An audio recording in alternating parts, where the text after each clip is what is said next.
महाराष्ट्र से पहली बड़ी खबर आपको बता दें, निर्भया फंड की स्थापना महिलाओं की सुरक्षा के उपाय करने के लिए की गई थी, लेकिन एनसीपी सांसद सुप्रिया सुले ने गंभीर आरोप लगाया है। इस फंड का इस्तेमाल महाराष्ट्र में सिंधे गुट के मंत्रियों की सुरक्षा के लिए किया जा रहा है। सुले ने कहा कि सिंधे गुट की सुरक्षा के लिए निर्भया फंड का इस्तेमाल करना एक गलती है। महाराष्ट्र कर्नाटक सीमा विवाद पर सुषमा अंधारे का बयान। सीमा विवाद भड़क गया है क्योंकि कर्नाटक महाराष्ट्र के कुछ गांवों पर दावा करता है। अब ठाकरे गुट की नेता सुषमा अंधारे ने कर्नाटक सरकार पर गंभीर आरोप लगाया है। उन्होंने कहा है कि कर्नाटक चुनाव को ध्यान में रखते हुए महाराष्ट्र के गाँवों को कर्नाटक से जोड़ने की योजना है। उन्होंने कर्नाटक के मुख्यमंत्री की भी आलोचना की। बीजेपी विधायक गोपीचंद पडळकर पूर्व विधायक सदाभाऊ खोट 20 दिसंबर से सरकार के खिलाफ भूख हड़ताल करेंगे। दोनों बीजेपी नेता एसटी के विलय के लिए मैदान में उतरने वाले हैं। सेवा शक्ति संघर्ष एसटी महाराष्ट्र राज्य कर्मचारी संघ के महासचिव सतीश मेतकरी ने यह जानकारी दी है। इसके लिए उन्होंने पत्र लिखकर सरकार से अनुमति मांगी।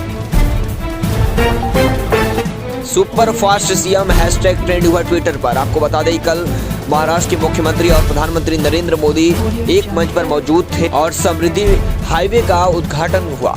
उसके बाद ट्विटर पर महाराष्ट्र के मुख्यमंत्री एकनाथ शिंदे छाए हुए नजर आए। समृद्धि हाईवे का उद्घाटन होते ही ट्विटर पर मुख्यमंत्री शिंदे ट्रेंड कर रहे हैं। साथ ही एकनाथ शिंदे के लिए हैशटैग सुपर फास्ट सीएम का इस्तेमाल किया जा रहा है। कई लोगों ने समृद्धि हाईवे के समर्पण के लिए शिंदे को धन्यवाद दिया।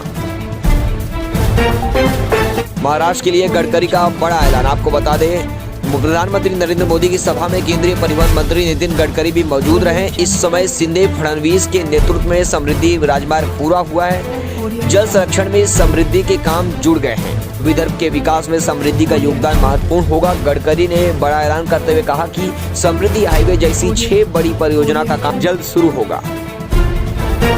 प्रधानमंत्री नरेंद्र मोदी नागपुर के दौरे पर हैं। नागपुर के मंदिर मैदान में उनकी सभा हुई। इस अवसर पर मुख्यमंत्री एकनाथ शिंदे ने सभा को संबोधित किया। समृद्धि हाईवे काफी मुश्किलों के बाद बना है। इस राजमार्ग का उद्घाटन करने के लिए आने के लिए प्रधानमंत्री नरेंद्र मोदी का आभारी हूँ। उन्होंने कहा कि ये हमारे लिए गर्व की बात है। इस हाईवे का नाम बाला साहेब के नाम पर रखा गया।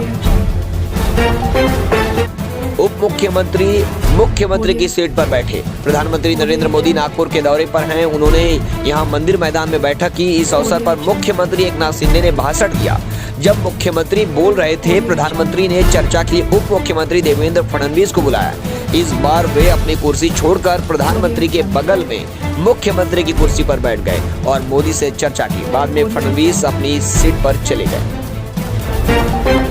प्रधानमंत्री नरेंद्र मोदी नागपुर के दौरे पर हैं। उन्होंने नागपुर में विभिन्न विकास कार्यों का लोकार्पण किया। उन्होंने नागपुर से शिरडी तक समृद्धि राजमार्ग का उद्घाटन किया। इस मौके पर लोगों ने ढोल की थाप से उनका स्वागत किया। उद्घाटन के बाद मोदी ढोल बैंड में गए और बैंड ढोल को बजाया।